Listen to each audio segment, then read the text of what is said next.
Magandang araw po mga kaguro. Ang tatalakayin natin sa araw na ito ay ang DepEd Order number 14 Series of 2025 na lumabas noong May 8, 2025. Ito po ay amendment sa DepEd Order number 17 Series of 2019 o Guidelines on the Provision and Use of Official Mobile Phones, Postpaid Lines, and Prepaid Loads as amended by DepEd Order number 2 Series of 2023. Sinasabi po ng DepEd Order, effective communication is a cornerstone for delivering quality education and ensuring the smooth execution of the Department of Education's mandates, function, and responsibilities.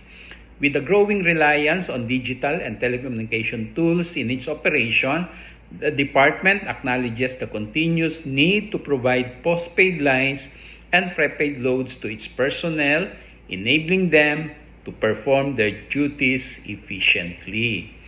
Sa Division Office po, ang SDS ay may allowance na 2,500. Ang assistant naman po ay mayroong 2,000 na allowance. Bawat buwan, Division Chief o ang SDOD Chief at ang CID Chief ay may 2,000 na allowance.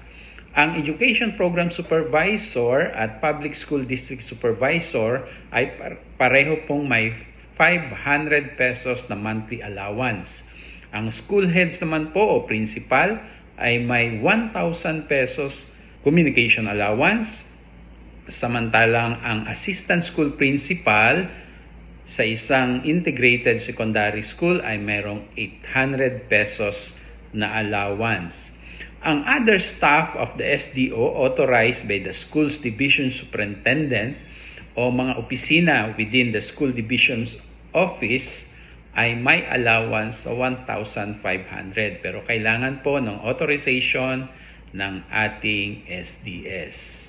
Kung meron po kayong tanong o dagdag kaalaman tungkol sa ating tinalakay, paki-comment lang po sa ibaba. Yan lamang po. Marami pong salamat.